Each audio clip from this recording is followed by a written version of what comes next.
What goes into your decision making? Particularly the big decisions, the important ones. I heard a quote that moved me from Jeff Bezos. It was a video on Twitter, and he said, "My best decisions in business and in life have been made with heart, intuition, and guts, but not analysis." He continues, "When you can make a decision with analysis, you should do so, but it turns out that in life, your most important decisions are always made with instinct, intuition, and taste." And that connected some dots for me. Right? Because I think the big decisions, the life-altering decisions, where we are pointing the ship, should be made via intuition. Data can't tell you which direction is most important to you. And even if it could, if your heart's not in it, if it's not aligned with who you are and where you feel you need to be, it wouldn't really matter anyway. Like the most important decisions we make, even right out of the gate, there's this feeling of it's aligned or it isn't. We know right away. We feel it right away. Someone once said to me, if you can't decide if something's good or not, flip a coin. Because you'll know while that coin is in the air which side you want it to land on. And we do. We know. And so after deciding, after letting intuition guide us, then and only then, in my humble opinion, of course, do we calculate the how. That's the analysis part. Once we've committed and our hearts are aligned, yeah, you use the data all around you, the evidence collected along the way to map an efficient path. I think people tend to put the heart and the brain against each other as though they're rivals. I know I certainly have, but I think they need to coexist together. Think about it. If you select your North Star based on analysis, you'll probably lack the drive to get there. And conversely, once decided, if you map the course based solely on heart or feel, you'll be operating blind, limiting your ability to make accurate adjustments based on real-life circumstances. You need both.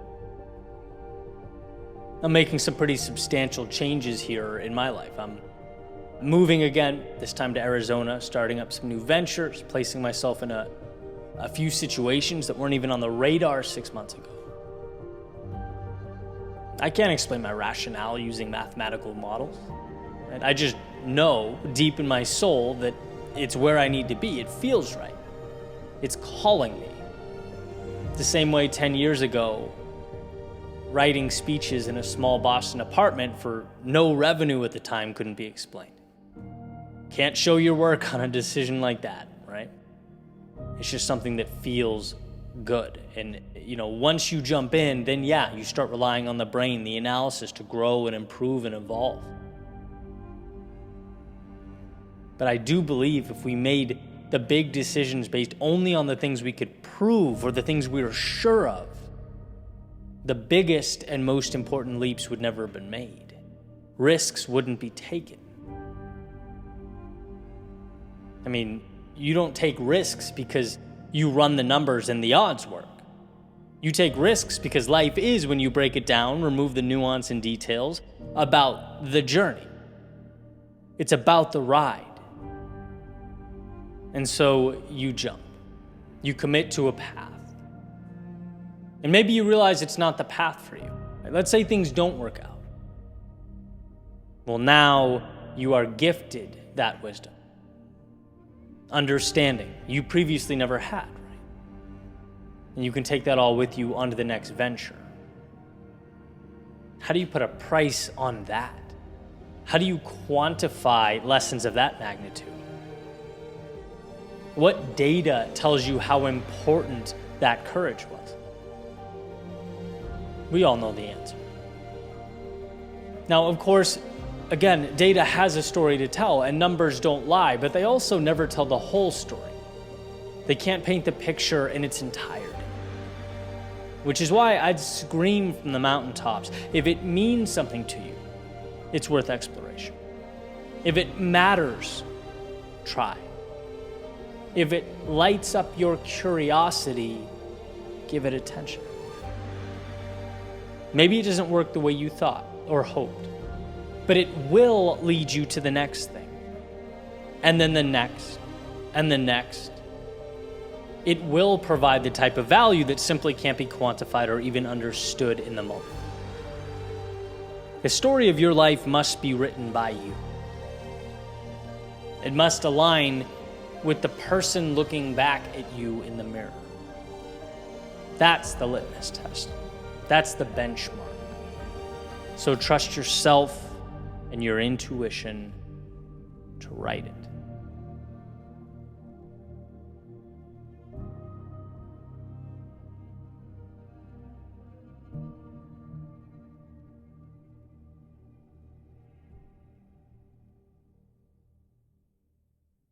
Fear is either a headwind or a tailwind. It's a red light or a green light. It's either an end or a beginning. You get to choose. I talked about this exact thing a few months ago, so it's kind of fun following up now as some time has passed and the technologies continue to evolve. Last spring, I heard someone say there will be two types of companies in the future. There will be companies that leveraged AI and companies that no longer exist, right? And I didn't know quite what to make of that at the time, but settled on, well, I trust myself to figure it out. After all, that's what humans do. We adapt and we find a way. Well, I was recently in the middle of one of my YouTube audits, and I saw something interesting. There's a section of YouTube that discloses 15 channels that are similar to yours. Basically, there's an audience overlap. So for example, one of the 15 right now for me is Andrew Huberman. So apparently a number of people who watch or listen to his channel also make their way over to my YouTube channel, which I thought was interesting. So I wanted to dig a little deeper. And as I was poking around at some of those other channels, here's what I found. About a third, from what I can tell, of the channels on that list were faceless YouTube channels with AI voice automation, AI scripting, and what I could only assume is AI video editing as well, which means that the future state is here. It's not knocking, it's not around the corner, it has arrived. Okay, noted. That means two things. I can either, one, water the seed of concern, whispering, hey dude, you're now fighting for real estate on this platform with robots. And two, ask, okay, well, how can I add value in a way that AI automation can't? Right? Because there are certainly plenty of ways.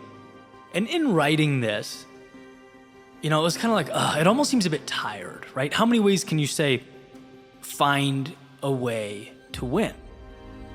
But in reality, this is a perfect example of the crossroads we're always at, perpetually, right? In every difficult situation, we're tasked with growing or dying. And I truly appreciate that this is forcing me to evolve, or at least quicker than I would have, right? It's putting me in position to inject more into my craft. That's not optional. That's a requirement. And it's what technology has always done and will always do. I was joking around with a friend of mine who, said the same things. Like ChatGPT creates, great B- work.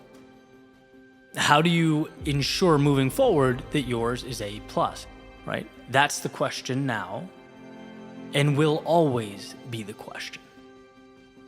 And in thinking about this, I don't know how anyone could think they aren't powerful, when in almost every situation, the same tool that gives life can also kill you. The same things that make you stronger have the ability to destroy you. The outcome's entirely dependent not on the tool, but on its utilization by the actors.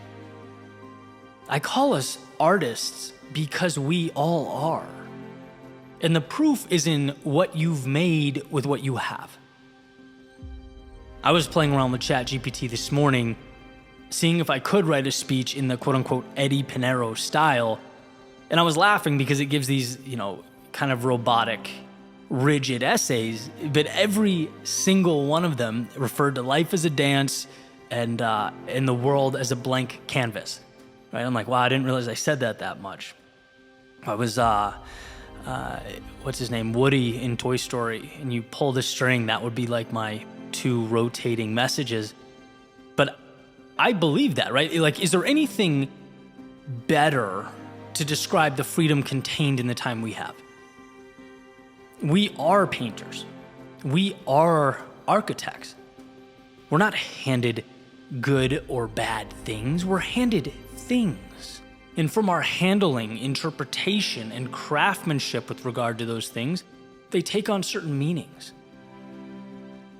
Everything is opportunity. It's just waiting for us to first grant it permission to become one. When I was growing my company in the early years, right?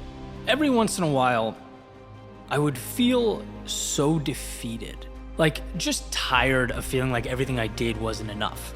That sort of hamster on a wheel feeling, and I'd have to figure out a way to pull myself up again and again, right? And it was always, hey, remember, this situation is not good or bad, it's just a situation. You have to take it and paint it onto your canvas. If you think it's bad, what you paint will reflect that. Everyone will seem better, further along than you. The road will seem too challenging. Right? Personally, I'll take on a persona of not enough. But if I start thinking that the situation is valuable, is an opportunity, that's what will be etched into my reality. We are vehicles bringing meaning to meaningless things. And to know you have that ability can make all the difference. And so my thesis here stays the same. Technology will evolve, so will I, and so will you. But I think beyond that is an underlying truth. This isn't really about technology. It's about our willingness to adapt and make good things out of neutral, indifferent circumstances. There will always be a reason you can and a reason you can't. Or put in an artsy way,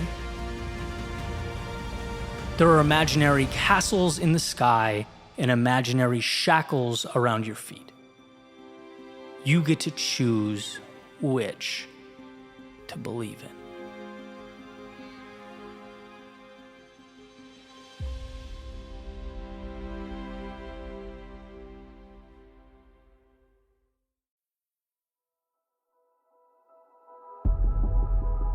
I wouldn't make excuses for you. I wouldn't look you in the eye and tell you everything is great, when in actuality the wheels are falling off the wagon. No, I'd point to the insufficiencies and remind you that you're capable of chipping away at them.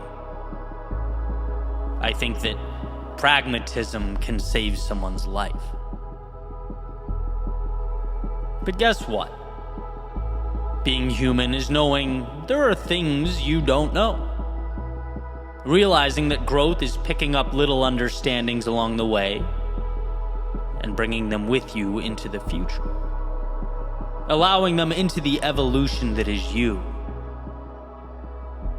And part of my personal evolution was coming face to face with the fact that looking forward isn't all of it. It's part of it. Yeah, we need to be better, of course. Yeah, we can always squeeze more value out of the time allotted to us, 100%. This forward progression, as far as I'm concerned, is intertwined in human fulfillment. But we are, in this moment, the manifestation of the obstacles we've already overcome. We are the times we wanted to stop and didn't. We are the losses we bounced back from and the adversity we forged into opportunity. We're the endings that we melted down into beautiful beginnings. We are the mistakes, the obstacles, the little encounters with hell that didn't define us, but instead changed us. And that matters. So, quick story time. For about 5 years after I graduated college, some of my friends and I had this fantasy baseball league we'd use to stay in touch, right? And I think even they would begrudgingly admit that I was oddly good at it. I won like 3 or 4 out of the 5 years or something like that. And you know what my strategy was? It was simple. I picked players based on who they were over the course of their career, not based on how they performed last year, which is a trap people seem to fall into, right? So a guy that hits 30 home runs 6 years in a row, and then last year suddenly only hits 7, it's not out of the question to think he'll hit 30 again, revert back to the mean, to his average, his track record. That, to me, is more meaningful than some recent struggle, and I took that bet every time. Now, as you can imagine, the point I'm making here has nothing to do with baseball. It has everything to do with life in general. So much of the time, we completely focus on the current insufficiencies, the bad things happening now, the misfortunes in our lives. We're striking out, and our brain goes into panic mode. It says gap, gap, gap. How do we fill it? And again, yes, that's important, right? Our plan for resurgence is necessary, but we can't forget who we are and what we've done. We can't overlook our track record. As the saying goes, you've survived 100% of the bad days. You've lived through countless struggles. You've climbed out of many catastrophes, at least I have. And it seems as though it's when we need that reassurance most that we are most inclined to forget. It's when we, more than any other time, need to prove to ourselves that we are unconquerable, that we question our ability to persevere. I'd never say to you the road ahead will be easy. I'm not saying it won't suck at times. I'm not saying it won't take all of you. I'm merely saying that you are equipped to emerge victorious, to handle not some of it, but all of it. I'm saying that the person in the mirror is stronger than you can even imagine. But understand, you're not operating on blind faith here. You're not hoping for some miracle. You're operating on your own record of success. What you do is find a way. What you do is win. You don't believe me? Look over your shoulder. Take a trip down memory lane. Glance back at all the mountains you've already climbed. And life, it won't be smooth sailing all the time. You'll have your slumps and your adversity, no question. But they're not you. They are what you were made to navigate. Everything has brought you to this point. And it's great to focus on this point, but don't lose the everything. Sometimes it's not about who you will be someday. Sometimes it's about what you've already become. It's about who you are now.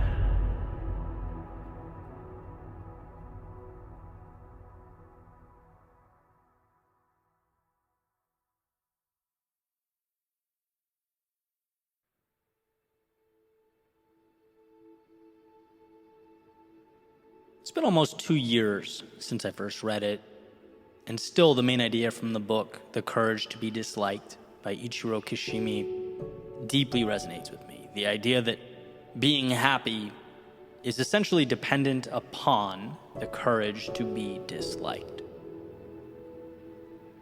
And at first, it might not seem like the two, would ever be related. Happiness and being disliked, an odd pair. Maybe even seemingly counterintuitive. Until you realize that happiness comes from such a personal, authentic place that allowing the expectations of others to chart your course means that you'd probably never arrive there. You have to do what's best for you. And doing what's best for you is going to create a divide somewhere. Why? Because everything creates a divide. Everything is subjective. I knew I wanted to dive into this topic, but wasn't sure the best way to do it. So the other morning, I was trying to think of like an objective truth. Something that no one could disagree with. I was sitting on my balcony and pointed up towards the sky. Thought, let's start there. Simple as it gets. Hard to refute that, right? I am pointing up. Then I remembered we're floating on a globe, a giant sphere. There is no up. Up is perspective. Everything is perspective. What's the difference between 1 and 2? Some might say it's 1.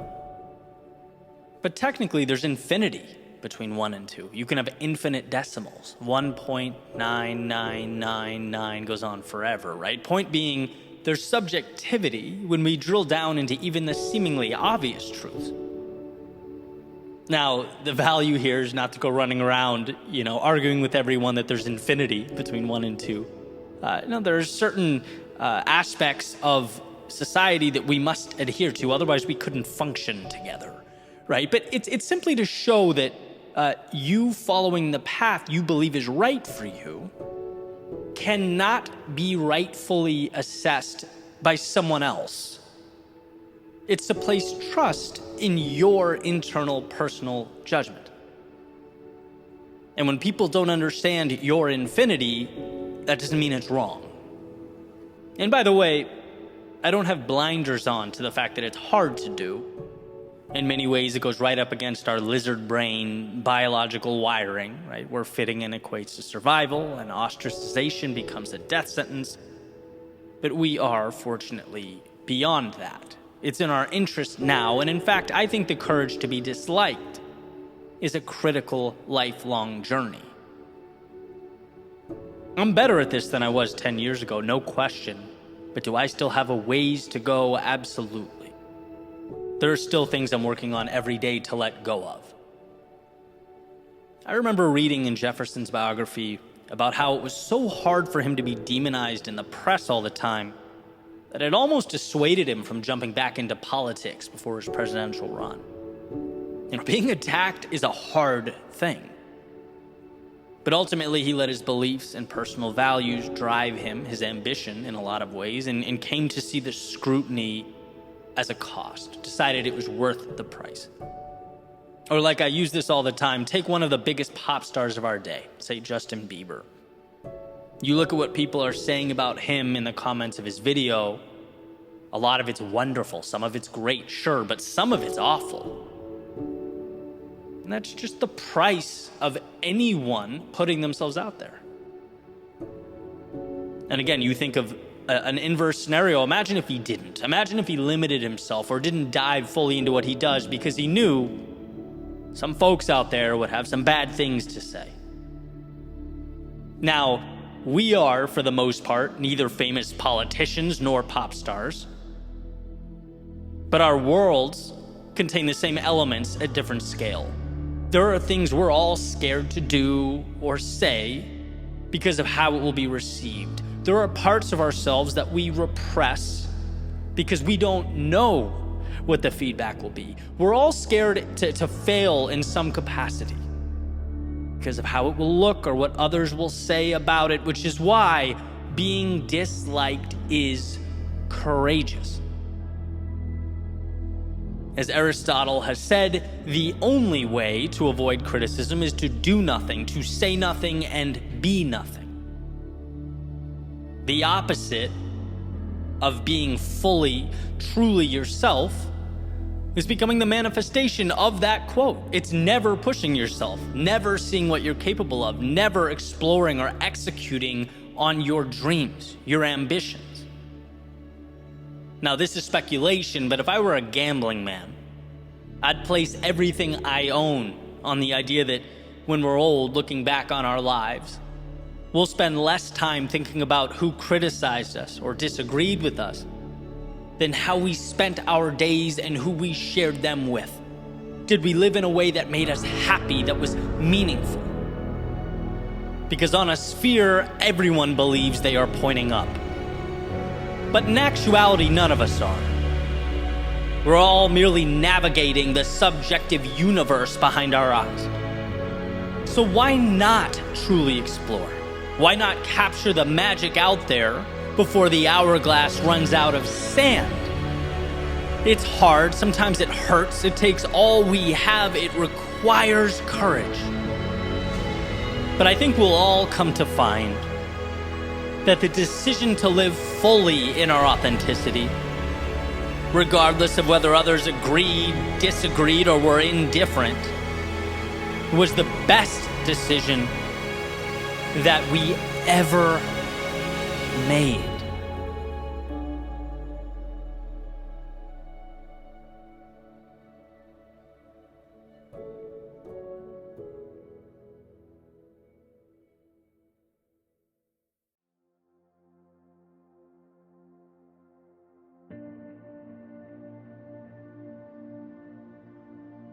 Here's a mental shift that's provided me with some clarity, particularly when things don't happen right away. As we all know, the good things don't. Validation is stubborn. It'll take its time. So, positioning for that, putting yourself in the right mental state as you chip away, is huge. And the idea is, every day you move forward, it's not about the revolutionary, life-altering change in the now. It's about the continuous building up and positioning of oneself for an opportunity to come. In other words, the monumental opportunity is out there. It does exist. And you will inevitably cross paths with it. The question is, will you have grown as a person? Will your skills have been sufficiently developed? Will your overall competency have been elevated enough so that you're ready to receive it when you do? That's the thing about opportunities. They only matter if we put ourselves in position to receive them. And part of what motivates me every day is the fact that I'm chipping away at those opportunities to come at some point in the future. Opportunities I can't even, understand or fathom in the moment. But the reason I'll be able to capitalize on them is because of today's groundwork. And that's the point here. That's often when life feels heavy, what pushes me through. One of the most spectacular things about human beings is that we can delay gratification. And I don't mean in order to live a miserable existence. I mean putting in work, knowing that 1, 3, 5 years down the road, there's going to be things available to us that otherwise wouldn't be. That's why one of my favorite conversations was, around my friend Evan saying he hates being asked what his 5-year plan looks like. What will life look like, Evan, 5 years from now? It's like, I don't know, right? I have a direction I'm pointed at. And I'm working every single day to bring that to life, but who knows how many twists and turns life will take? Who knows about the opportunities that will present themselves when they align with my goals and my competencies at a future date? I'm not going to limit myself or deprive myself of those. You build the man, build the woman, hour by hour, day by day, and know that life rewards capable individuals. That means the power is in making yourself more capable. Probably my favorite quote, Nietzsche.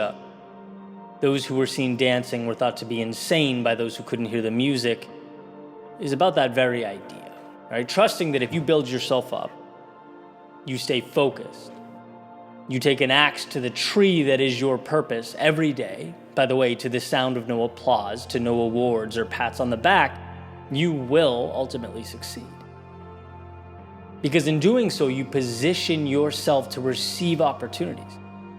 Opportunities that otherwise would have passed you right by. Sure, they would have been there, but they would have been beyond the scope of what you could handle, right? That's just a reality. Building oneself up is like an all-access pass to the show that is life. In becoming more, you can see more, you can do more, you can access more. That's why, as the saying goes, it's not about getting what you want. It's about the person you become along the way. Becoming the type of person who can do those things, who is deserving of those things. So when you're frustrated or down, when you're looking around and saying to yourself, there's still a substantial gap here between where I am and where I'd like to be. Know that you showed up. You did the work. You stacked another sheet of paper on that pile. At the time, right, not enough to make a visible difference, but over time, sufficient to stand on, right? You win the day by stacking that sheet and moving forward. You win the day by understanding that you are more capable, more knowledgeable than you were yesterday. You've taken another step forward in positioning yourself to receive those opportunities that will come. If you hang in long enough, they always do. And when they do, you'll think back to all those days of frustration, those seemingly anticlimactic occurrences, and you'll be grateful that you saw it through, that you weren't frustrated or discouraged by the now, but rather saw it as the bridge to infinite opportunity.